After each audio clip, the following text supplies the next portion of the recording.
Good morning વિદ્યાર્થી મિત્રો આપણું સાતમું ચેપ્ટર છે પ્રત્યાવર્તી પ્રવાહ, જેને આપણે કહીએ છીએ ઇંગ્લિશની અંદર ઓલ્ટરનેટિંગ કરંટ. બરાબર.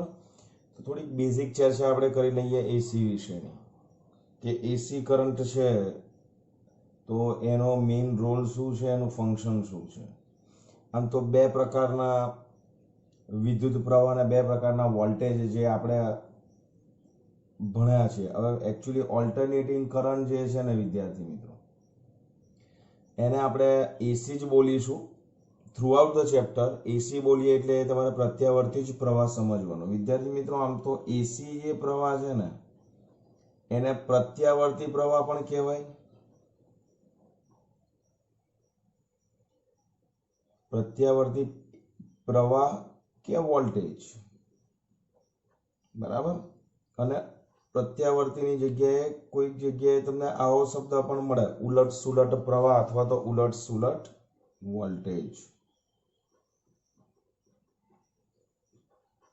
અને જે ડીસી આવે છે that is called direct current.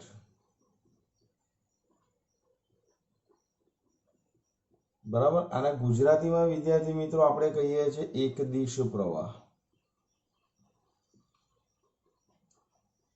બંનેમાં શું ફરક છે? તો કે આ જે એસી કરંટ કે એસી વોલ્ટેજના જે સિગ્નલ્સ હોય એ જે છે, આપણે આની આગળના ચેપ્ટરની અંદર છેલ્લો ટોપિક એસી જનરેટર જે ભણ્યા, એ એસી જનરેટર જે છે એમાં એસી વોલ્ટેજ તમને યાદ હોય તો આપણને મળ્યો તો E is equal to E0 sin omega T તમને મળ્યો હતો. બરાબર. એ જ ઇક્વેશનને આપણે ઈએમએફ ના સંદર્ભમાં હતું, મેક્સિમમ ઈએમએફ હતું, એને આપણે આ રીતે પણ લખી શકીએ છીએ V equal to Vm sin omega T. હવે આ શું કહેવા માંગે છે કે એસી વોલ્ટેજ જે છે ને વિદ્યાર્થી મિત્રો, એ આ એનું એસી વોલ્ટેજનું ઇક્વેશન છે. એનો મતલબ કે એના સિગ્નલની અંદર, એના ઇક્વેશનની અંદર સાઇન ફંક્શન આવે છે. તો સાઇન ફંક્શન જો આવતું હોય તો આપણે એવું કહી શકીએ કે આપણે આ જે એસી વોલ્ટેજ છે એ સાઇન વિધેય મુજબ બદલાય. એસી વોલ્ટેજ જે છે એને આપણે શું કહીએ છીએ? સાઇન વિધેય અનુસાર બદલાય છે. મિત્રો, જે વોલ્ટેજ કે પ્રવાહ સમય સાથે બદલાય, કારણ કે વીના ઇક્વેશનમાં સાઇન ફંક્શન આવે છે, sine that is depends on time. એટલે આપણે એવું કહી શકીએ છીએ કે જે વોલ્ટેજ કે પ્રવાહ સમય સાથે બદલાય તેવા પ્રવાહને પ્રત્યાવર્તી પ્રવાહ અથવા તો તેવા પ્રવાહ કે વોલ્ટેજને એસી વોલ્ટેજ કે પ્રવાહ કહેવાય. ડીસી જે છે એની અંદર વોલ્ટેજ કે પ્રવાહ અથવા તો પ્રવાહ કે વોલ્ટેજ સમય સાથે બદલાતા નથી. અથવા આપણે એવું પણ કહી શકીએ કે સમય સાથે અફર જળવાઈ રહે.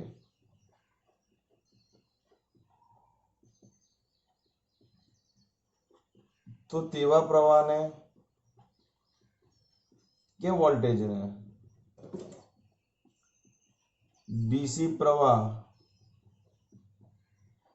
કે ડીસી વોલ્ટેજ કહેવાય. સમજ્યા? યાદ રાખો, એસી અને ડીસી માં આટલો ડિફરન્સ છે. બીજું, સંજ્ઞા, તમે કોઈ પણ પરિપથની અંદર ડીસી વોલ્ટેજ કે ડીસી સપ્લાય વોલ્ટેજ લાગુ પડીએ છે ત્યારે એ ડીસી વોલ્ટેજ આપણે આવી રીતે બતાવીએ છીએ. જ્યારે એસી પ્રવાહ જે છે વિદ્યાર્થી મિત્રો, જ્યારે આપણે બતાવીશું ત્યારે એસી પ્રવાહને આપણે આવી રીતે બતાવીશું. આમાં પ્લસ કયો અને માઇનસ કયો, તો એ આમાં તો પ્લસ ફિક્સ અને માઇનસ ફિક્સ જ હોય. આની અંદર પ્લસ અને માઇનસ ઓલ્ટરનેટ થાય. એક ચોક્કસ સમયગાળા માટે આ પ્લસ હોય તો આ માઇનસ હોય, તો એટલા જ સમયગાળા પછી પોલારિટી ચેન્જ થઈ જશે. એટલા જ સમયગાળા પછી પ્લસનું માઇનસ, માઇનસનું પ્લસ, બસ આ પોલારિટી આમ થયા કરે. આટલો ફરક. એટલે કે આ વોલ્ટેજ જે છે એ સમય સાથે સાઇન વિધેય અનુસાર બદલાય. આ જે છે સમય સાથે બદલાય કરો, પણ સમય સાથે સાઇન વિધેય અનુસાર બદલાય. અને એવા વોલ્ટેજ પ્રવાહને એસી વોલ્ટેજ કે પ્રત્યાવર્તી વોલ્ટેજ કહેવામાં આવે. ઉલટ સુલટ પ્રવાહ પણ કહેવામાં આવે. ક્લિયર છે? આમાંથી જે પ્રવાહ આવશે ને એ પ્રવાહનું મૂલ્ય કદાચ મહત્તમ મૂલ્ય ભલે એનું અચળ હોય, પણ ડિરેક્શન ચેન્જ થાય છે. આની અંદર ડિરેક્શન ચેન્જ નથી થતી, આની અંદર ડિરેક્શન ઓપોઝિટ થાય. હવે જ્યારે આ રીતે ટર્મિનલ હશે ત્યારે પ્રવાહ આમ વહેશે, અને જ્યારે પોલારિટી વિદ્યાર્થી મિત્રો ચેન્જ થાય અને આ માઇનસ પ્લસ થઈ જશે ત્યારે પ્રવાહ આમ વહેશે. તો આમાં પ્રવાહ આમ અને આમાં પ્રવાહ આમ. એસી વોલ્ટેજમાં પ્રવાહ જે છે એની પોલારિટી ચેન્જ થયા કરે, તો એવી રીતે પ્રવાહની ડિરેક્શન પણ બદલાય. એટલે ચોક્કસ સમયગાળામાં પ્રવાહ આમ જાય, પછી પ્રવાહ આમ આવે, આમ જાય, આમ જાય, આવું ચાલ્યા જ કરે. અને એટલા જ માટે તમને ખબર હોય કે રિમોટની અંદર તમે સેલ ઊંધા નાખશો, રિમોટની અંદર જ્યારે સેલ નાખીએ છે પેન્સિલ સેલ, બરાબર, ટીવીના રિમોટની અંદર જ્યારે પેન્સિલ સેલ નાખો છો ત્યારે આપણે એના ટર્મિનલ પ્લસ અને માઇનસને ચેક કરીએ છીએ અને પછી નાખીએ છીએ. પણ તમને એટલી ખબર હશે કે આપણે જ્યારે આવી રીતે પ્રવાહ, આવી રીતે જે વોલ્ટેજ કે પ્રવાહ હોય, તમને ખબર છે આ પ્લગ છે, તો આ પ્લગને આપણે આમ નાખીશું તો પણ એ સપ્લાય ચાલુ થશે. જે બી આપણા જે ઘરમાં ઇલેક્ટ્રિસિટીના પ્લગ છે, મોબાઈલ ચાર્જ કરવાનો, આ જે કેબલ છે, સપોઝ સમજી લો કે આ પ્રિન્ટરનો કેબલ છે કે ચાર્જરનો કેબલ, મોબાઈલનું ચાર્જર, તો તમે એને આમ નાખશો તો પણ ચાર્જ થશે, અને એને આમ નાખશો તો પણ થશે, અને એને જો કદાચ આમ નાખશો તો પણ એ ચાલશે. આપણે ચાર્જરને ક્યારેય, મોબાઈલના ચાર્જરને ચાર્જ કરતી વખતે આપણે જોતા નથી કે એને આમ નાખવાનું છે કે આમ નાખવાનું છે. ગમે તે ડિરેક્શનમાં વિદ્યાર્થી મિત્રો આપણે નાખીશું તો આપણને એમાંથી પ્રવાહ મળશે અને ચાર્જ પણ થશે જ. એ તો ખાસિયત છે વિદ્યાર્થી મિત્રો એસીની.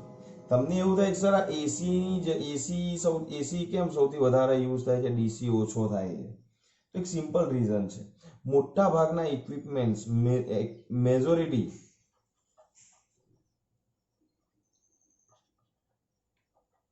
કોઈ મોટા ભાગના ઇક્વિપમેન્ટ્સ જે છે એ એસી સપ્લાય, એના માટે એસી સપ્લાય જોઈએ. અને આપણી જે પાવર કંપનીઝ છે, પાવર કોર્પોરેશન્સ કે જે એસી ઇલેક્ટ્રિસિટી જનરેટ કરે છે,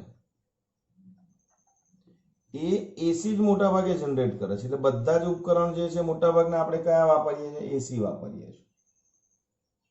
પણ જે જગ્યાએ ડીસી ની જરૂર હોય, ફરક શું છે?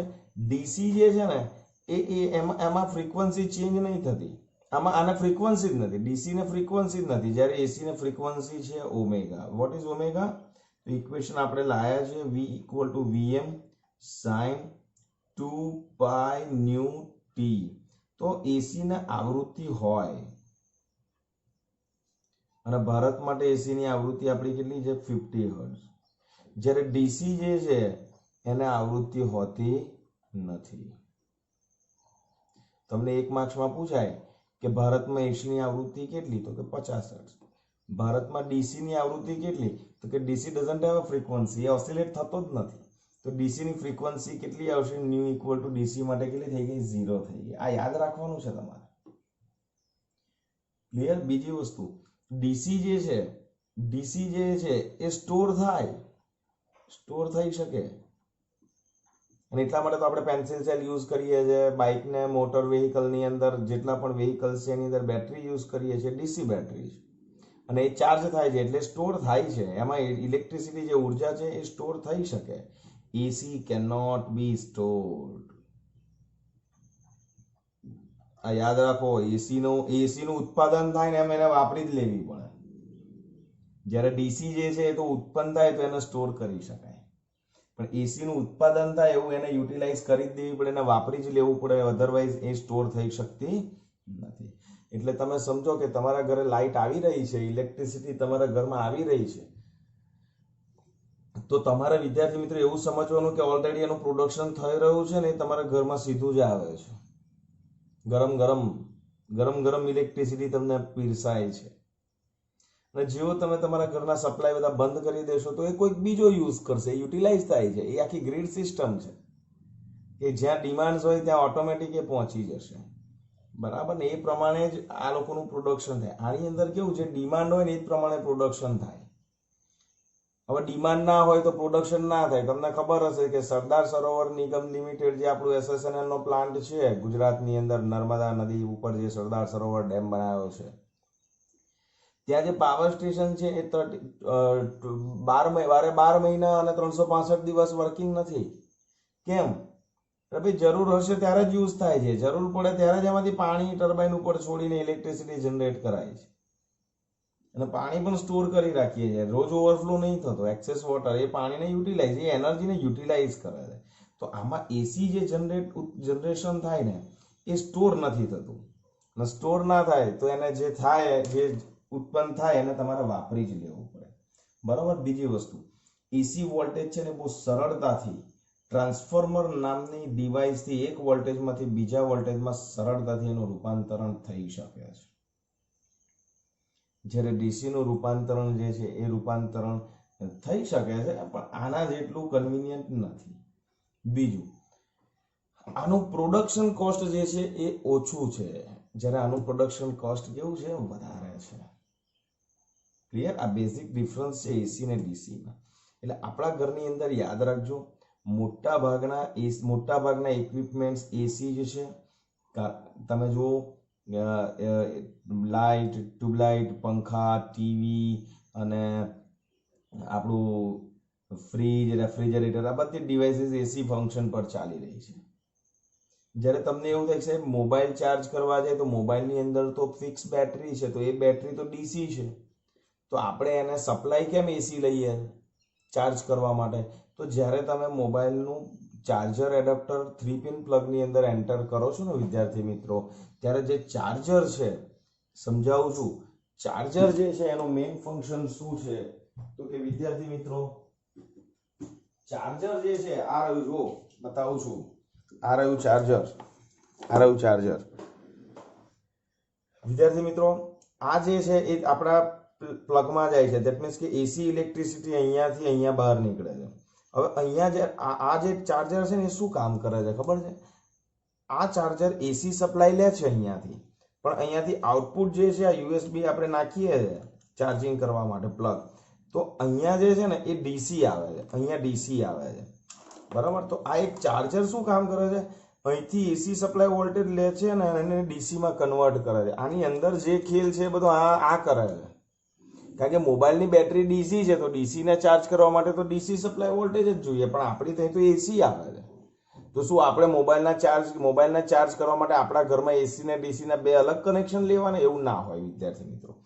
આ સ્પષ્ટ જ છે, આની ઉપર લખેલું જ છે. તમે તમારા ચાર્જર પર પણ વાંચશો તો લખ્યું જ છે કે આનું ઇનપુટ જે છે ને એ 240 વોલ્ટ છે, 50 ઓર 60 હર્ટ્ઝ એની ફ્રીક્વન્સી ઉપર આ ચાર્જર ઓપરેટ થશે.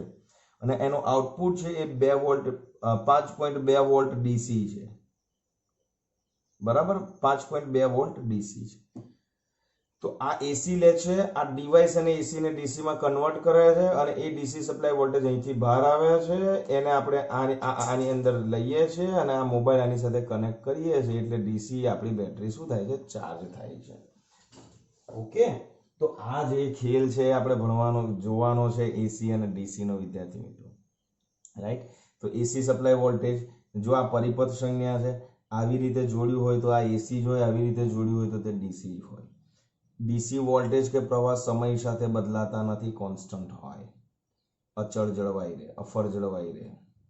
ઓકે? એટલે એને ફ્રીક્વન્સી ના હોય. જ્યારે એસી વોલ્ટેજ છે વીએમ સાઇન ઓમેગા ટી ને ફોલો કરે. વોલ્ટેજ એ સાઇન પર ડિપેન્ડન્ટ છે, અને સાઇનનો ગ્રાફ તો તમને ખબર છે, કોસના ગ્રાફ પણ તમને, વિધેયના ગ્રાફ પણ તમને ખબર છે. ઓકે? સાઇન પણ આવર્તીય વિધેય છે, તો અહીંયા તમને એવું થાય કે સર આ વોલ્ટેજ આપણે v બરાબર વીએમ કોસ ઓમેગા ટી લઈ શકીએ? તો વિદ્યાર્થી મિત્રો આપણે એને લઈ શકીએ છીએ. કેમ લઈ શકીએ છીએ? કારણ કે સાઇન અને કોસ બંને આવર્તીય વિધેય છે. બંને એક સમય એક આવર્તકાળ પછી પોતાની વેલ્યુને શું કરે છે? રિપીટેશન કરે છે. તો v બરાબર વીએમ સાઇન ઓમેગા ટી પણ આપણો એસી વોલ્ટેજ છે, v બરાબર વીએમ કોસ ઓમેગા ટી પણ એસી વોલ્ટેજ છે. પણ જ્યારે સાઇન ફંક્શન હોય તો એનો ગ્રાફ તમને ખબર છે કે સાઇનનો ગ્રાફ આવો હોય, જ્યારે કોસનો ગ્રાફ તમને ખબર છે આવો હોય, બરાબર. તો ફરક કશો જ નથી. આને પણ એસી વોલ્ટેજ કહેવાય, આને પણ એસી વોલ્ટેજ કહેવાય. મોટે ભાગે આપણે સૌથી વધારે યુઝ કરવાના છે sine function as a voltage સિગ્નલમાં, બરાબર છે. અને બધા એક્ઝામ્પલ થિયરી આપણે V = Vm sin omega t થી જ ભણવાના છીએ. ઓકે, તો હવે આપણે જોઈએ છે કે આ એસી વોલ્ટેજ જે છે એની એપ્લિકેશન્સ, અને એની એપ્લિકેશન્સ કેવી રીતે આપણે કરવાની છે એ આપણે જોઈ રહ્યા છે. ચાલો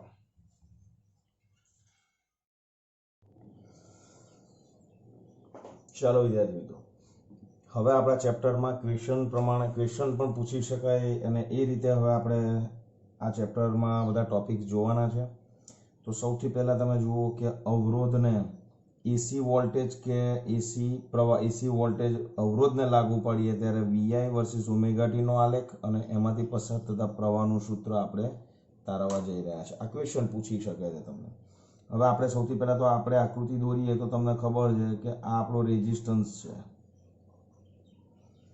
હવે આ જે રેઝિસ્ટન્સ છે એની સાથે આપણે એસી સપ્લાય વોલ્ટેજ લાગુ પાડીએ છીએ. એસી સપ્લાય વોલ્ટેજ આપણે કેવી રીતે બતાવીશું, આવી રીતે બતાવવાનો છે, આપણે વાત થઈ ગઈ છે. હવે આ વોલ્ટેજ કેટલો છે તો કે આ વોલ્ટેજ વી છે, બટ વી શું છે તો કે વી એ વીએમ સાઇન ઓમેગા ટી છે.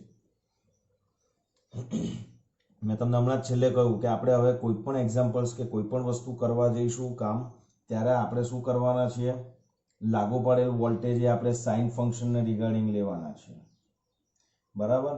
એટલે અવરોધ R ને એક એસી ઉદ્ગમ સાથે જોડ્યો છે, અને આ એસી ઉદ્ગમ જે ધ્યાનમાં લીધેલો છે એ સાઇન વિધેય અનુસાર બદલાય છે, અને એ જે પોટેન્શિયલ ડિફરન્સ ડેવલપ કરશે આ અવરોધના બે છેડા વચ્ચે એ સાઇન વિધેયને અનુરૂપ કરશે. એટલે આ આપણો એસી વોલ્ટેજ છે એટલું તમારે યાદ રાખવાનું છે, બરાબર છે. હવે તમને એમાં વીએમ શું છે તો કે વીએમ એટલે આપણે, તમને ખબર છે વોલ્ટેજનું મહત્તમ મૂલ્ય હતું. એટલે આપણે અહીંયા એવું કહીએ છીએ કે વોલ્ટેજ પણ દોલનો કરે છે ઓમેગા જેટલી કોણીય આવૃત્તિથી. એટલે વીએમ જે છે ને વિદ્યાર્થી મિત્રો, એ બીજું કંઈ નહીં પણ જે દોલન કરતો એસી વોલ્ટેજ છે, દોલન પામતો એસી વોલ્ટેજ છે, એ વોલ્ટેજનો કંપ વિસ્તાર છે એવું કહી શકીએ આપણે એને, અથવા તો આને વોલ્ટેજનું મહત્તમ મૂલ્ય પણ કહી શકીએ. વોલ્ટેજનું મહત્તમ મૂલ્ય પણ કહી શકીએ છીએ. અને એમાં ઓમેગા છે એ પર્ટિક્યુલર શું છે, ઓમેગા એટલે વિદ્યાર્થી મિત્રો આપણા જે એસી વોલ્ટેજ છે એ એસી વોલ્ટેજની કોણીય આવૃત્તિ છે.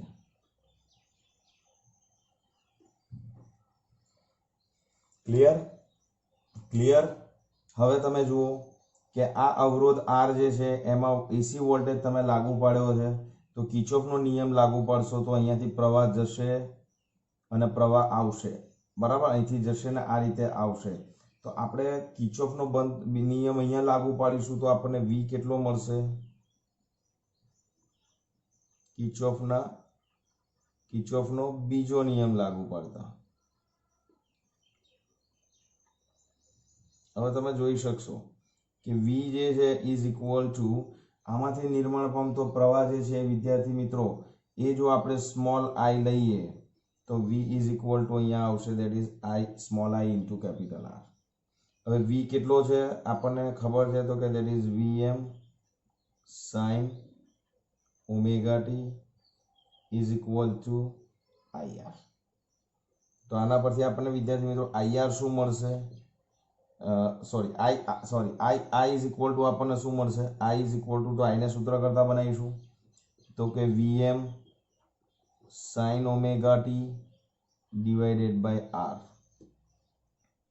હવે આર કોન્સ્ટન્ટ છે વિદ્યાર્થી મિત્રો, આર કોન્સ્ટન્ટ છે તો VM by R is equal to, voltage maximum હોય તો આ કરંટ પણ કેટલો થાય, મેક્સિમમ થાય. તો અહીંયા I is equal to equation મળશે આપણને આઈએમ થશે ને, V is equal I is equal to IM sine omega T થશે.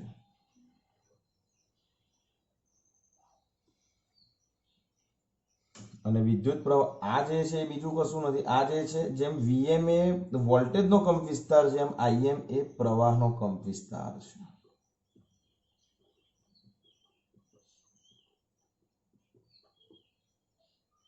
ક્લિયર છે? ક્લિયર છે? એટલે સમીકરણ, આ સમીકરણ એ બીજું કોઈ નથી. આ જે સમીકરણ છે એ બેઝિકલી ઓહમનો નિયમ જ છે. અને ઓહમનો નિયમ છે તો એસી વોલ્ટેજ હોય કે ડીસી વોલ્ટેજ બંને માટે લાગુ પાડી શકાય.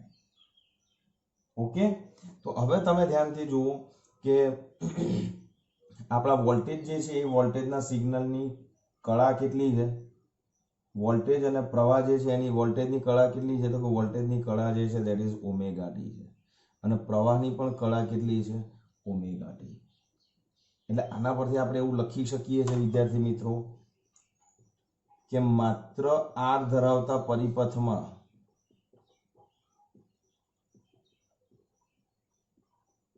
વોલ્ટેજની કળા ટી સમય ઓમેગા ટી છે, પ્રવાહની કળા પણ ટી સમય ઓમેગા ટી છે, એટલે બંને સમાન કળામાં છે.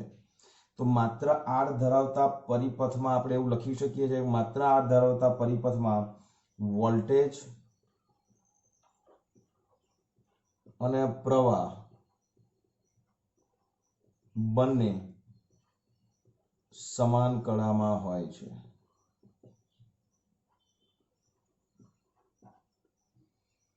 આ ટી સમયે એમનું કોણીય સ્થાનાંતર ઓમેગા ટી એ જ એમની કળા છે. અહીંયા વોલ્ટેજની કળા કેટલી છે, ઓમેગા ટી, પ્રવાહની કેટલી છે, ઓમેગા ટી. ઓકે, વોલ્ટેજ કયા વિધેય અનુસાર બદલાય, સાઇન વિધેય અનુસાર. પ્રવાહ પણ કયા વિધેય અનુસાર બદલાય, સાઇન વિધેય અનુસાર. એટલે અહીંયા એવું પણ લખી શકીએ છીએ કે માત્ર આર ધરાવતા પરિપથમાં, આ કોમન છે બરાબર, માત્ર આર ધરાવતા પરિપથમાં વોલ્ટેજ અને પ્રવાહ બંને સમાન કળામાં હોય. બીજું આપણે એવું પણ લખી શકીએ કે વોલ્ટેજ અને પ્રવાહ બંને સાઇન વિધેય અનુસાર જ બદલાય.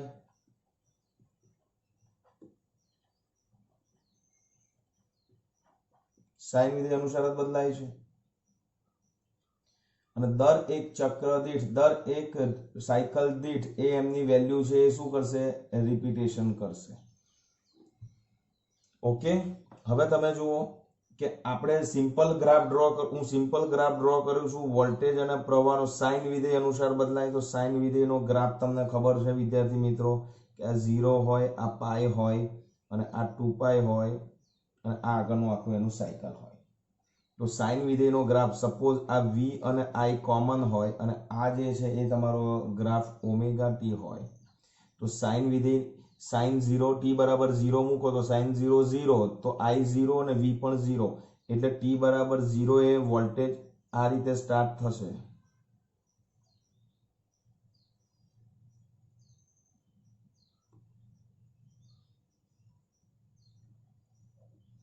તમને ખબર પડી ગઈ આ સાઇન વિધેયનો ગ્રાફ છે. આમાં આ સાઇન વિધેય નો આલેખ છે. ઓકે, અને આ જે છે એ 0, આ જે છે એ તમારું પાઈ, અને આ જે છે તમારું 2 પાઈ. એટલે તમે જુઓ 0 થી 2 પાઈમાં એક સાયકલ પૂરું થઈ ગયું, પછી બીજું સાયકલ સ્ટાર્ટ થશે, એવી રીતે વધ્યા કરશે. ઓકે, તો વી અને આઈ ના ગ્રાફ બંને સાઇન વિધેય અનુસાર છે, એટલે બંને આ રીતે બતાવ્યા છે. હવે હું તમને બતાવું છું કે વી અને આ ગ્રાફ, તમને અહીંયા વી આઈ ને ઓમેગા ટી નો જે ગ્રાફ ડ્રો કરવાનો છે આ નથી ડ્રો કરવાનો, આ તો સાઇન વિધેયનો ગ્રાફ છે.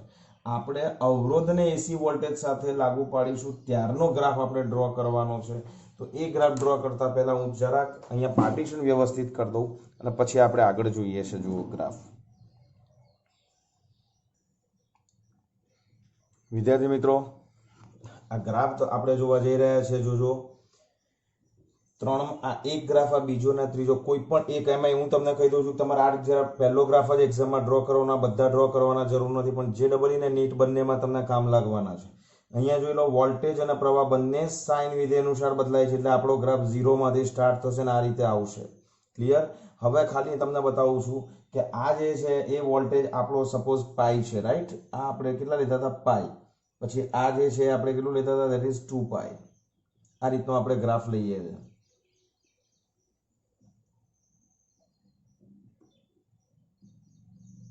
ગ્રાફ કોના વર્સિસ કોનો છે? તો કે અહીંયા વી અને આઈ બંને લઈએ છે એક સાથે, વી અને આઈ બંને લઈએ છે, વી અને આઈ બંને લઈએ છે. ગ્રાફ કોના વર્સિસ કોનો છે? Vi versus omega T, Vi versus omega T, Vi versus omega T. એક્ઝામમાં 3 ડ્રો કરવાના છે. હવે વિદ્યાર્થી મિત્રો ખાલી એક વસ્તુ તમે જોઈ લેજો, આખી વસ્તુ અહીંયા બેઝિકલી સમજો, આ ઇક્વેશનને સૌથી વધારે ફોલો કરવાનું છે તમારે. ઓકે, હવે તમે જુઓ મેક્સિમમ વોલ્ટેજ વીએમ છે અને મેક્સિમમ કરંટ આઈએમ છે. હવે તમે ધારી લો કે suppose if R is greater than 1, ધારી લો if R is greater than 1.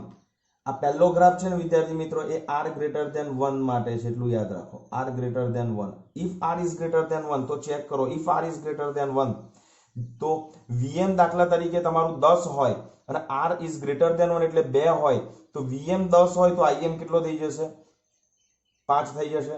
તો આર ગ્રેટર ધેન 1 માટે, આર ગ્રેટર ધેન 1 માટે એટલું ક્લિયર થઈ ગયું વિદ્યાર્થી મિત્રો કે વીએમ જે છે that is greater than IM હોય.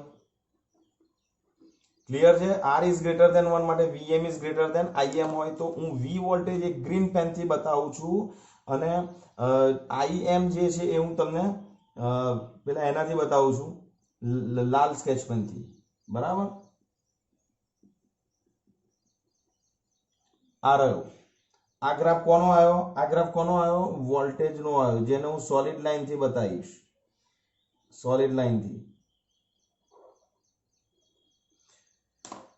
તો આ જે વિદ્યાર્થી મિત્રો વેલ્યુ મળશે ને, ધીસ ઇઝ વીએમ. આ જે વેલ્યુ મળશે ને ધેટ ઇઝ વીએમ. ઓકે, આ તમારી વીએમ છે. હવે આઈએમ ની વેલ્યુ તો ખબર છે કે વીએમ કરતા વિદ્યાર્થી મિત્રો ઓછી જ હોય, તો એ આપણે અહીંયા સુધી બતાવવાનું. અને સમાન કળામાં છે એટલે સમાન કળામાં હોય એટલે બંને એકબીજાને છેદવા જોઈએ, એટલું યાદ રાખવાનું. આ ત્રુટક રેખાથી બતાવું છું અને એ પણ લાલ પેનથી. તો આ જે વેલ્યુ છે ને મિત્રો, આ જે value, this is your IM. અને આ જે છે આર ગ્રેટર ધેન 1 માટે છે. આ જે છે આર ગ્રેટર ધેન 1 માટે છે. ઓકે, તો એક્ઝામમાં તમને જ્યારે ગ્રાફ ડ્રો કરવાનો પૂછે તો આ ગ્રાફ ડ્રો કરવાનો, એમાં બતાવવાનું આર ગ્રેટર ધેન 1 માટે છે આ ગ્રાફ. સપોઝ તમને સ્પેસિફિકલી એક્ઝામમાં પૂછે કે આર લેસ ધેન 1 માટે તમે વીએમ અને આઈએમ નો ગ્રાફ ડ્રો કરો, જેડબલઈ નીટ ની અંદર તમને કામ લાગવાનું છે. તો if R is less than 1 હોય વિદ્યાર્થી મિત્રો, તો વીએમ જે છે એ that is less than IM થાય. ક્લિયર છે? તો વોલ્ટેજ આપણે લાલ પેન થી બતાવીએ છીએ. તો વોલ્ટેજ ઓછો હોય તો એ આ બતાવવાનું. તો આ જે છે એ તમારો વીએમ થશે. તો આઈએમ કયો થશે? તો કે આઈએમ એ તમારો આ થશે. ઇન શોર્ટ ગ્રાફ ઓલ્ટરનેટ કરી નાખવાનો. તો આ ગ્રીન પેન થી અહીંયા જે બતાવ્યું છે, this is your graph of V and this is your graph of I. Okay, આની અંદર this is your graph of V, this is your graph of I. Okay, હવે તમને ત્રીજો ગ્રાફ કન્ડિશન ખબર પડી ગઈ હશે કે આ શેનો ડ્રો કરવાનો છે, કે R is equal to 1. If R is equal to 1 then IM and VM R same. તો IM is equal to VM. તો એક જ ગ્રાફ આવશે વિદ્યાર્થી મિત્રો, આ જ વીએમ નો ગ્રાફ, આ જ વી નો ગ્રાફ અને આ જ આઈ નો ગ્રાફ. તો અહીંયા આપણે શું લખીશું? VM IM. ઓકે, આ નેગેટિવ વેલ્યુ છે, માઇનસ વીએમ માઇનસ આઈએમ હોય. બરાબર? પણ આ ગ્રાફ કોનો છે? વી અને આઈ બંનેનો છે. તો આઈ હોપ કે તમને ક્લિયર થતું હશે કે માત્ર અવરોધ ધરાવતા પરિપથમાં આ બંને સી, આ બંને અહીંયા સંપાત થાય છે. તમને ખબર છે આ જે છે π/2 છે, આ 3π/2 છે. હવે અત્યારે બંને સમાન કળામાં હોય ને તો વિદ્યાર્થી મિત્રો બંને એક સાથે જ મેચ, અક્ષ ઉપર એક સાથે એક જ બિંદુ પર મેચ થાય. આટલું યાદ રાખવાનું. એટલે કારણ કે અહીંયા પણ કળા કેટલી છે? Omega T. અહીંયા પણ ઓમેગા ટી છે. તો કળા સમાન હોય તો માત્ર આર ધરાવતા પરિપથમાં વોલ્ટેજ અને પ્રવાહ બંને સમાન કળામાં હોય તો બંને વચ્ચેનો કળા તફાવત કેટલો થાય? બોલો, કળા તફાવત. તો કે omega T minus omega T is equal two કેટલો થશે? 0. સમાન કળામાં હોય તો કળા તફાવત કેટલો થઈ જશે? 0 થઈ જશે. આ કળા તફાવત કોનો છે? વી અને આઈ નો. વોલ્ટ એસી માત્ર પરિપથમાં માત્ર જ્યારે અવરોધ આપણે જોડીશું, પરિપથમાં માત્ર જ્યારે આપણે અવરોધ જોડીશું ત્યારે એટલો અવરોધ હોય ત્યારે પરિપથમાં વોલ્ટેજ અને પ્રવાહ બંને સમાન કળામાં હોય, પરિણામે એમનો કળા તફાવત 0 થઈ જાય. વોલ્ટેજ અને પ્રવાહ બંને સાઇન વિધેય અનુસાર બદલાય. હવે વિદ્યાર્થી મિત્રો, આ સાઇન નો ગ્રાફ છે. સપોઝ કોસ નો ગ્રાફ હોત તો તમે ગ્રાફ કેવી રીતે, આ તમને v = vm cos omega t આપ્યું હોત તો પ્રવાહ કેટલો થાય? I = Im cos omega t. તો આ સાઇન નો ગ્રાફ છે. કોસ નો ગ્રાફ ડ્રો કરતા તમને આવડે છે કે અહીંયા sin 0 0 છે, જ્યારે cos 0 1 છે. એટલે એનો ગ્રાફ આપણે ડ્રો કરવો હોય તો વિદ્યાર્થી મિત્રો cos નો ગ્રાફ આપણને આવો મળશે, કારણ કે cos 0 ની વેલ્યુ કેવી આવે? મેક્સિમમ 1. તો આ cos નો ગ્રાફ છે. તો જ્યારે સાઇન વિધેયનો ગ્રાફ હોય ત્યારે તમારે આ રીતે ડ્રો કરવાના, cos નો હોય તો આ રીતે ડ્રો કરવાના. પણ યાદ રાખજો, બંને અક્ષ ઉપર અહીંયા I અને V મળવા જ જોઈએ, પાઈ અને 2π પાસે. તો આ શું ઇન્ડિકેટ કરે છે? સમાન કળામાં છે. ક્લિયર? આ શું ઇન્ડિકેટ કરે છે? તો કે કોણ મોટું કોણ નાનું એ તો ડિપેન્ડન્ટ r ની વેલ્યુ ઉપર છે. તો r greater than 1 માટે vm is greater than Im થાય. r is less than 1 માટે Im is greater than vm થાય. અને r is equal to 1 માટે vm અને Im સેમ થાય. તો આ જ ગ્રાફ તમારો મળશે. ક્લિયર? તો આ તમને અહીંયા આગળ 2 માર્ક્સમાં તમને પૂછી શકે છે આ ક્વેશ્ચન્સ કે અવરોધને એસી વોલ્ટેજ લાગુ પડીએ તો વહેતા પ્રવાહનું સૂત્ર, તો ધેટ ઇઝ ઇક્વલ ટુ આ ઇક્વેશન્સ તમારે લાવવાના. અને vi વર્સિસ ઓમેગા નો ગ્રાફ ડ્રો કરો તો તમારે આ ગ્રાફ ડ્રો કરવાનો. ક્લિયર છે? એક્ઝામ માટે આ જે r ઇઝ ગ્રેટર ધેન 1 માટે આ તો ખાલી વિશિષ્ટ કિસ્સાઓ છે કે r less than 1 r equal to 1 હોય તો શું થાય. જે ડબલ નીટની અંદર તમને ગ્રાફ આવા 4 ઓપ્શનમાં આપ્યા હોય અને તમને કહ્યું હોય કે માત્ર અવરોધ ધરાવતા પરિપથમાં if r is less than 1 હોય તો નીચેના પૈકી કયો ગ્રાફ આપણને vi વર્સિસ ઓમેગા t નો મળે, તો તમારે આ ગ્રાફ શોધીને તમારે આન્સર આપવાનો. અને ગ્રાફિકલ એનાલિસિસ ઉપર ક્વેશ્ચન્સ વધારે હોઈ શકે છે. બરાબર? તો આ રીતે તમારે સમજવાનું છે. ક્લિયર અહીં સુધી? તો 2 માર્ક 3 માર્કમાં થિયોરેટિકલ ક્વેશ્ચન તો છે જ. આ જેડબલઈ નીટમાં પણ કામ લાગશે અને બહુ ઇન્ટરેસ્ટિંગ ટોપિક આવી રહ્યા છે. તમે ધ્યાનથી જોજો, બહુ મજા આવશે. ક્લિયર? તો જો આ માત્ર અવરોધ ધરાવતા પરિપથમાં પ્રવાહનું સૂત્ર અને ગ્રાફ છે. હવે આપણે એના આરએમએસ મૂલ્ય અને આરએમએસ મૂલ્યની સાથે સાથે આપણે એના પાવરનું સૂત્ર પણ આપણે જોઈ લઈએ છીએ. ચાલો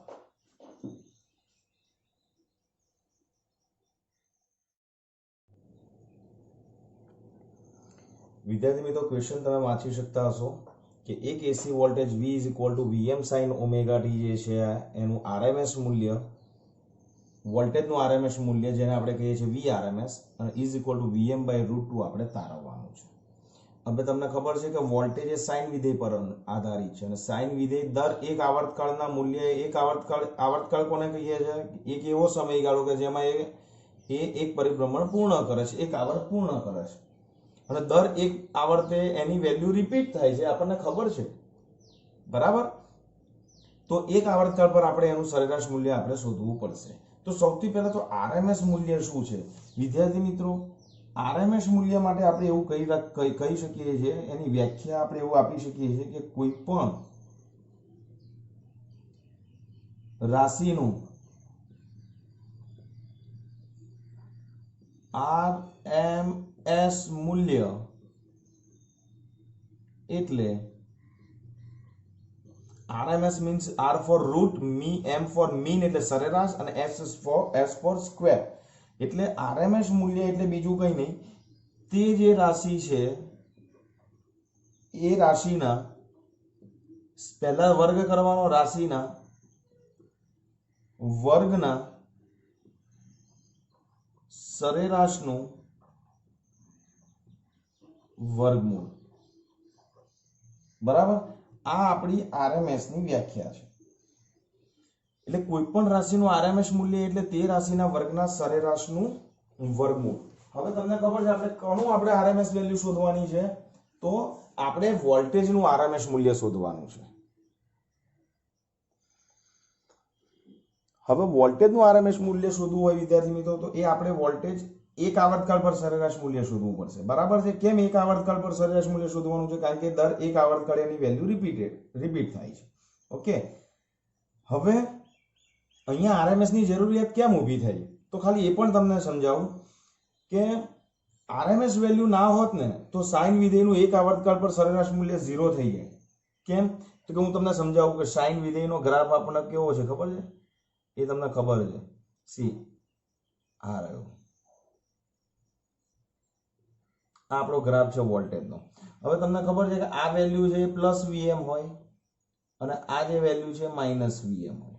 હવે એક પરિભ્રમણ પૂર્ણ થયું, એક રોટેશન પૂર્ણ થયું, તો આ જે સમયગાળો હશે એ સમયગાળો એટલે એક આવર્તકાળ હશે.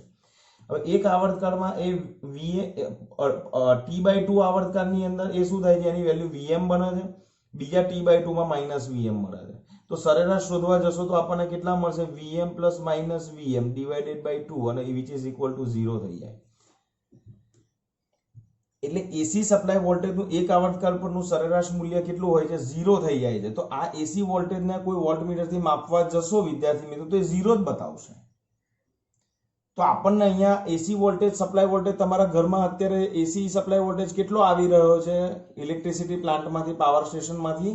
તો દેટ ઇઝ 220 વોલ્ટ. તો એ માપવો હોય તો માપી શકાય છે. અને તમે જો એસી વોલ્ટેજને સીધો તમે માપશો તો એક આવર્તકાળ એની વેલ્યુ કેવી બનાવે છે? 0. તો બીજા એક આવર્તકાળ પછી પણ 0, ત્રીજા આવર્તકાળ પછી પણ 0.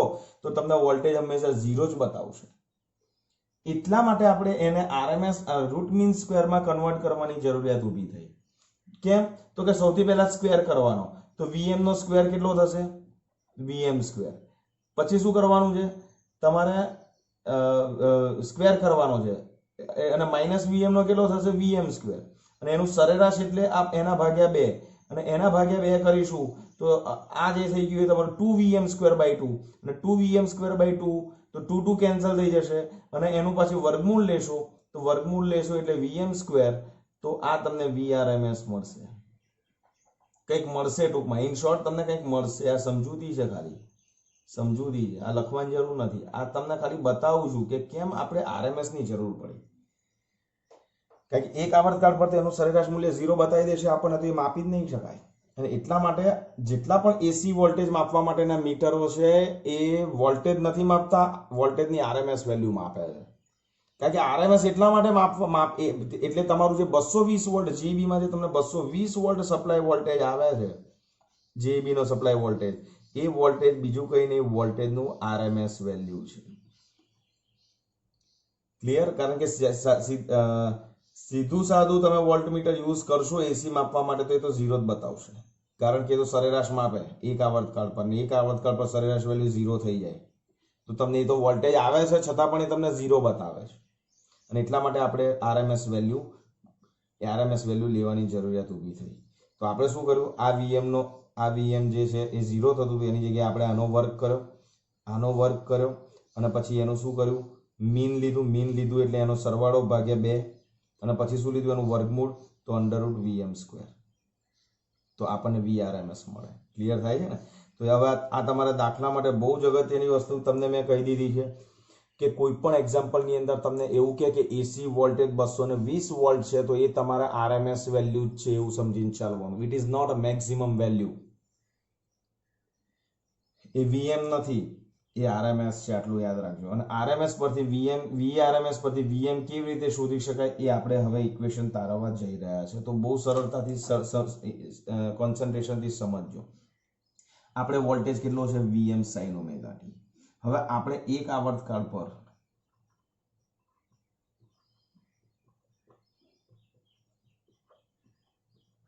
વોલ્ટેજનું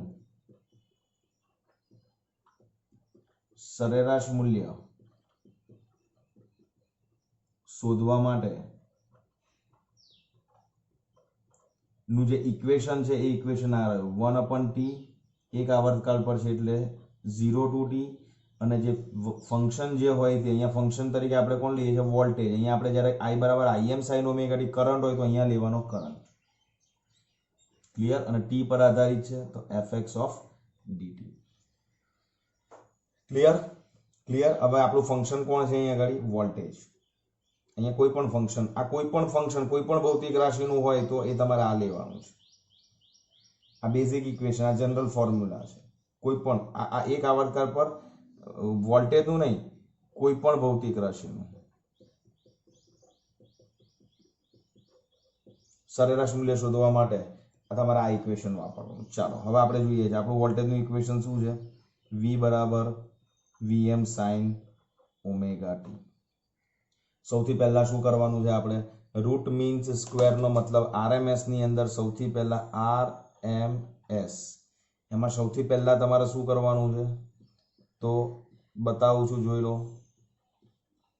નીચેથી ઉપર જવાનું, પહેલા તમારે સ્ક્વેર કરવાનો, પછી મીન લેવાનું સરેરાશ, ને પછી તમારે વર્ગમૂળ લેવાનું છે.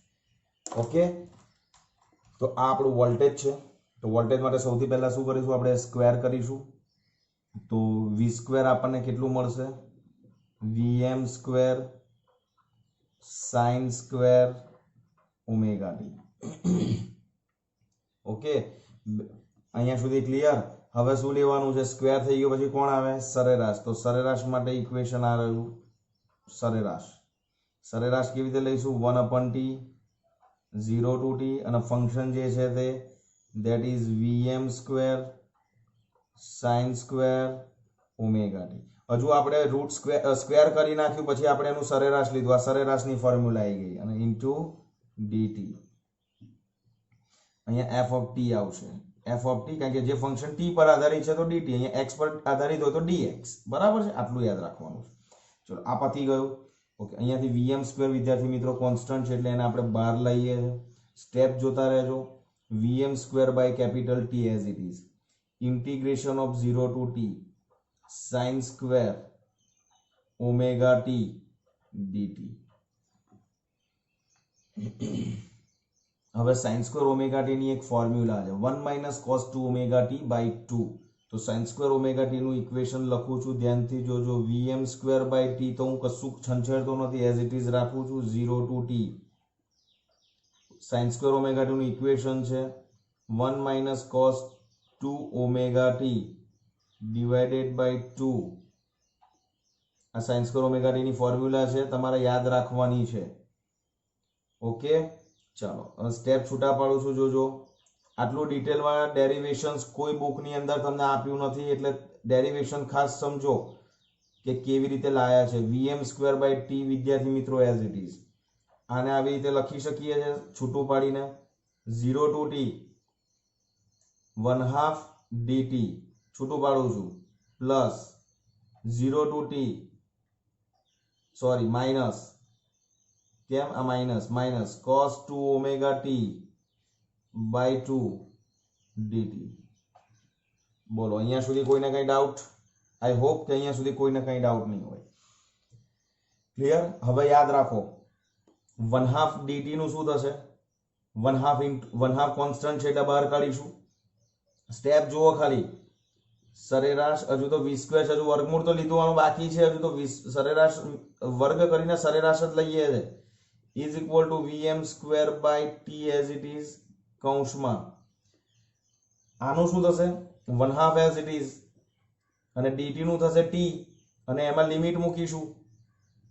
બરાબર? 1/2 ઇન્ટુ ટી. એક સ્ટેપ વધારી આપું?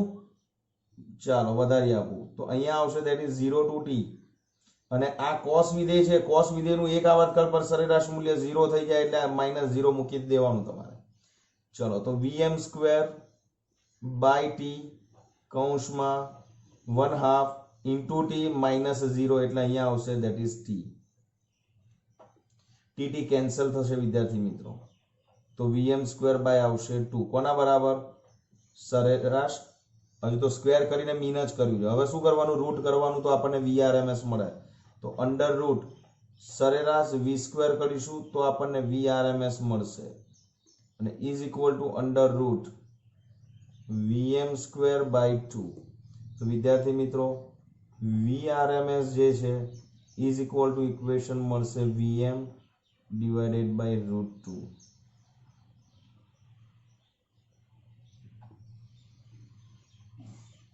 VRMS is equal to આપણને શું મળશે? VM divided by root 2. આ ઇક્વેશન વોલ્ટેજના સરેરાશ મૂલ્ય VM by root 2 આવી ગયું. શું કર્યું આપણે? જે વોલ્ટેજનું સિગ્નલ હતું એનું પહેલા સ્ક્વેર કરો તો સ્ક્વેર કરો, પછી વર્ગમૂળ તો વર્ગમૂળ, સરેરાશ તો સરેરાશ એક આવર્તકાળ પર આ ઇક્વેશનથી લેવાનું તો લીધું.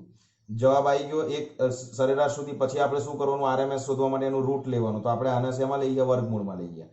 તો આને બી વર્ગમૂળમાં લેવું પડે, અને ધીસ ઇઝ કોલ્ડ VRMS. તો VRMS ઇઝ ઇક્વલ ટુ મળ્યું આપણને VM બાય રૂટ 2. ક્લિયર છે અહીંયા સુધી? કોઈને અહીંયા સુધી કોઈ પણ પ્રકારનો ડાઉટ નથી? અને if VRMS is equal two VM/√2 તમને મળી જાય, બરાબર, તો તમને ખબર છે કે ઇક્વેશન આપણે જે ભણ્યા, કયા ઇક્વેશન્સ ભણ્યા આપણે? VRMS ઇઝ ઇક્વલ ટુ તમને જેમ VM/√2 મળશે, તો જેમ તમે અહીંયા વોલ્ટેજનું ઇક્વેશન લાવશો I બરાબર Im sin ઓમેગા t, વિદ્યાર્થી મિત્રો, તો IRMS જે છે એ પણ તમને મળશે Im ડિવાઇડેડ બાય √2.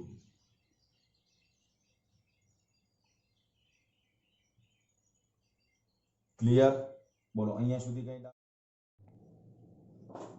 ચાલો, કયું ઇક્વેશન મળ્યું હતું આપણને? VRMS is equal to VM/√2. IRMS is equal to Im/√2. બરાબર. હવે એક બેઝિક ઇક્વેશન આપણે તમે લોકો ભણી ગયા, કયું? તો કે VM is equal to Im into R. તો હવે VM બરાબર શું થાય? VRMS into √2. VM બરાબર VRMS into √2 અહીંયા રિપ્લેસ કર્યું.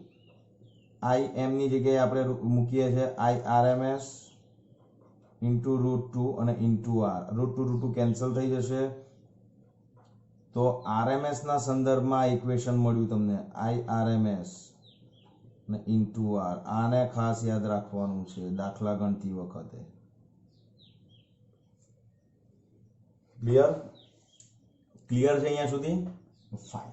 હવે થોડીક બેઝિક વસ્તુ તમને આપી દઉં છું કે જે તમને હંમેશા તમારે યાદ રાખવાનું છે, બરાબર? જે તમારે યાદ રાખવાનું છે. આ યાદ રાખવા માટે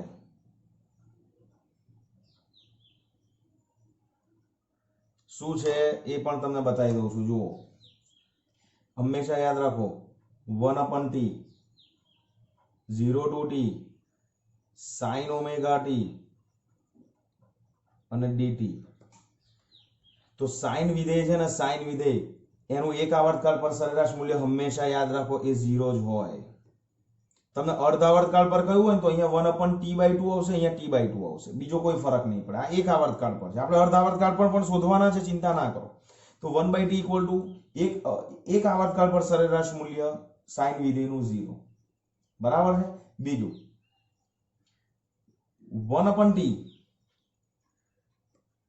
1/t integration of 0 to t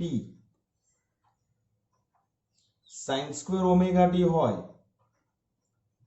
આ sin ઓમેગા t છે, એની જગ્યાએ જો sin સ્ક્વેર ઓમેગા t હોય, અને યાદ રાખો sin સ્ક્વેર ઓમેગા t નું સરેરાશ મૂલ્ય કેટલું આવ્યું? તો તમે જોઈ લો, આ રહ્યું sin સ્ક્વેર ઓમેગા t ની જગ્યાએ આ વસ્તુ રિપ્લેસ કરી કરતા આયા તો આપણને કેટલું મળે છે? ધેટ ઇઝ 1/2 મળે છે. 1/2 મળે છે એટલે આ 1/2 મળે છે એટલે એક આવર્તકાળ પર sin સ્ક્વેર ઓમેગા t/t નું સરેરાશ મૂલ્ય તમારે યાદ રાખવાનું, ધેટ ઇઝ 1/2. ક્લિયર? તો આ એક આવર્તકાળ પર સરેરાશ મૂલ્ય, આ એક આવર્તકાળ પર સરેરાશ મૂલ્ય પણ આ સાઇન વિધેય છે, આ સાઇન સ્ક્વેર વિધેય છે. સેમ એ જ વસ્તુ આપણે કોસ વિધેયના ફોર્મેટમાં લખીએ તો 1/t 0 to t cos omega t હોય તો એનું પણ સરેરાશ મૂલ્ય તમારે લઈ લેવાનું 0, અને 1/t 0 to t cos square omega t હોય, સ્ક્વેર હોય, cos નો વર્ગ હોય તો તમારે 1/2 લઈ લેવાનું. ક્લિયર? અહીં સુધી કોઈને કંઈ પણ ડાઉટ અહીંયા સુધી નથી? ક્લિયર? તો આ વસ્તુ જે છે એ તમારે હંમેશા યાદ રાખવાની છે. યાદ રાખવા માટે નંબર 1, નંબર 2, નંબર 3 અને નંબર 4. ઓકે. તો હવે એક બીજો સરસ નાનો ક્વેશ્ચન્સ બને છે તમારો, જે તમને JEE નીટમાં કામ લાગે. આ બધું JEE નીટમાં બહુ કામ લાગે, બહુ જ અગત્યની વસ્તુ છે બચ્ચો, એટલે તમારે ખાલી યાદ રાખવાનું છે. આ જે છે ને યાદ રાખો, મેં કેમ લખ્યું ખબર છે કે તમને આ ખબર પડશે ને એટલે ઓટોમેટિક તમે એની વેલ્યુ તમારે મૂકી જ દેવાની આંખો મીચીને, બહુ ચિંતા નહીં કરવાની. ક્લિયર છે અહીં સુધી? ચાલો, હવે આપણે એક બીજો સરસ ક્વેશ્ચન જોઈએ છે. અહીંયાથી જોવું એટલે આપણે પાર્ટીશન કરવું હોય તો થાય, રાઈટ? ક્વેશ્ચન્સ કે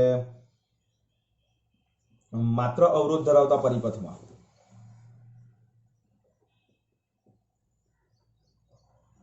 હજુ તો માત્ર અવરોધ જ લીધો છે આપણે. માત્ર અવરોધ ધરાવતા પરિપથમાં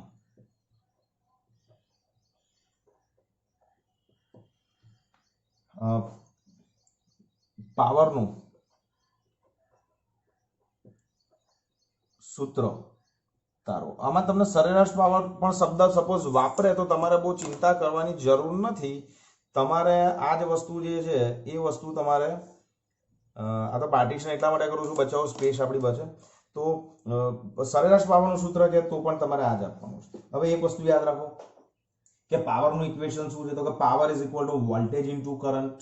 તો પી ના બેઝિક ઇક્વેશન્સ જે આપણે ભણી ગયા છે કયા, P equal to I square R, P is equal to V square by R, P is equal to I V. બરાબર.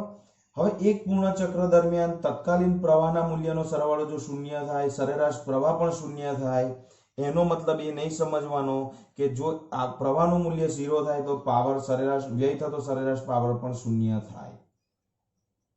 ક્લિયર થાય છે? યાદ રાખજો પાવરનું ઇક્વેશન છે P is equal two I square into R. હવે સરેરાશ પાવર જ્યારે આપણે શોધવાનો હોય, સરેરાશ પાવર, તો એ સરેરાશ પાવર આપણે કેવી રીતે શોધીશું, તો કે સરેરાશ પાવર આપણે શોધીશું એક આવર્તકાળ પર જ.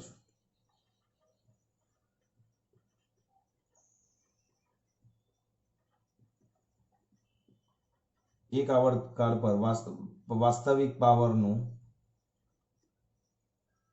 સરેરાશ લેવું. આ વાસ્તવિક પાવર છે P equal to I square. બરાબર. હવે એકદમ બેઝિક ઇક્વેશન્સ હું તમને એકદમ બેઝિક ઇક્વેશન થી સમજાવવાનો પ્રયત્ન કરું છું. જોજો કે P જે છે I સ્ક્વેર પર ડિપેન્ડન્ટ છે, પણ યાદ રાખજો એ પ્રવાહનું એક આવર્તકાળ પર સરેરાશ મૂલ્ય 0 થાય તો પાવરનું મૂલ્ય એક આવર્તકાળ પર સરેરાશ મૂલ્ય 0 થવું જોઈએ, પણ થતું નથી. વ્યય તો થાય ને થાય જ. એટલે જૂલ ઉષ્મા આપણને P ઇક્વલ ટુ કેટલું મળે છે, I સ્ક્વેર R. હવે આપણે તાત્ક્ષણિક આપણે જે શોધવા જઈ રહ્યા છે એ બીજું કંઈ નથી શોધતા. આ જે પાવર છે એ પાવરનું આ તાત્ક્ષણિક મૂલ્ય જ કહેવાય P equal to I square R. આ તત્કાલીન પાવર, તાત્ક્ષણિક પાવર જ થયો. ચલો I નું ઇક્વેશન શું હતું, શું છે આપણી પાસે, તો કે I is equal to Im sin omega t છે. ક્લિયર છે અહીંયા સુધી? હવે તમે જુઓ I બરાબર Im sin ઓમેગા t હતી, એ વેલ્યુ આપણે અહીંયા રિપ્લેસ કરીએ તો P is equal to Im square sin square omega t અને ઇન્ટુ R. આટલું થશે. હવે એક સરેરાશ પાવર આપણે એક આવર્તકાળ પર લેવાનું છે. યાદ રાખજો એક આવર્તકાળ પર સરેરાશ મૂલ્ય લેવાનું છે. હવે એક આવર્તકાળ પર સરેરાશ મૂલ્ય આપણે P લઈશું તો આપણે શું લેવું પડે, સરેરાશ I સ્ક્વેર R. P બરાબર I સ્ક્વેર R સરેરાશ લઈએ. હવે આ I સ્ક્વેર R ની આ જે વેલ્યુ છે એ અહીંયા આપણે રિપ્લેસ કરીશું. તો જુઓ તમને ધ્યાનથી કે સરેરાશ power P is equal two શું મળે છે આપણને, તો કે સરેરાશ power P is equal two આપણને મળશે સરેરાશ of Im square into R sin square omega t. હવે Im સ્ક્વેર અને I સ્ક્વેર R તો અચળ છે.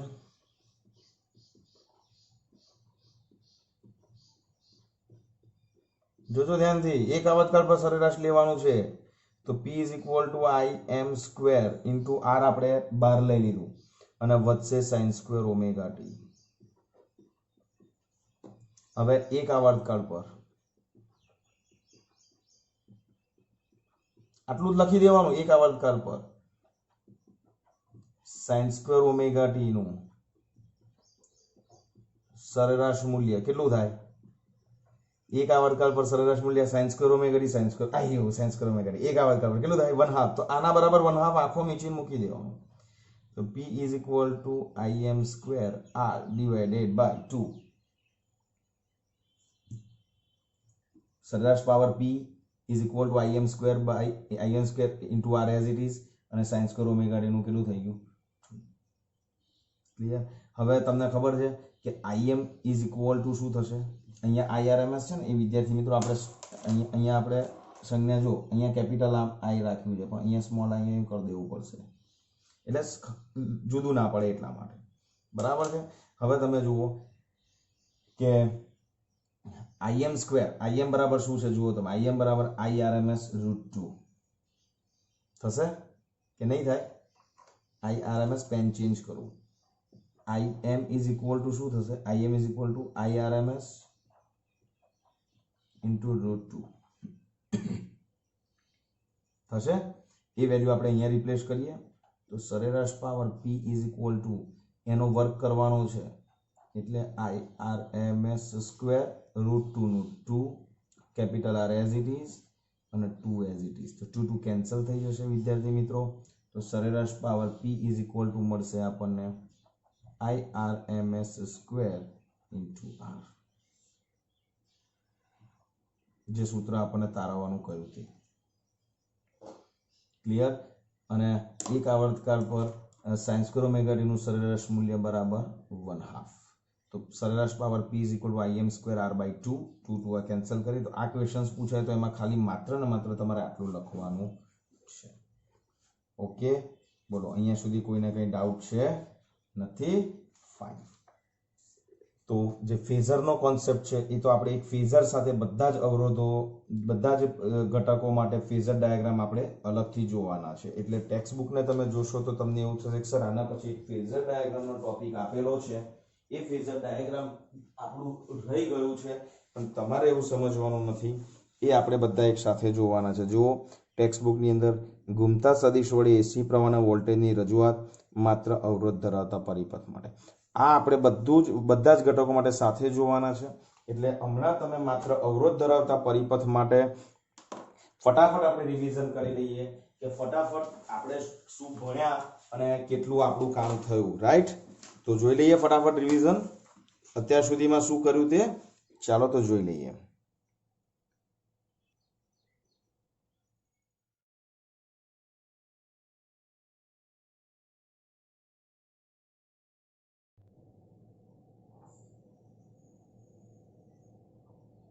ચલો વિદ્યાર્થી મિત્રો, રિવિઝનમાં સૌથી પહેલા આપણે જોયું પ્રત્યાવર્તી પ્રવાહ એટલે કે એસી અને ડીસી વચ્ચે શું ડિફરન્સ છે તે આપણે જોઈ લીધું કે એસી વોલ્ટેજ સમય પર આધારિત છે, એસી વોલ્ટેજ કે કરંટ સમય પર આધારિત છે, કારણ કે એના ઇક્વેશનની અંદર સાઇન વિધેય આવે છે અને સાઇન જે છે આવર્તીય વિધેય છે, સમય બદલાય છે એમ સાઇનની વેલ્યુ પણ શું થાય છે આપણી વિદ્યાર્થી મિત્રો બદલાય છે.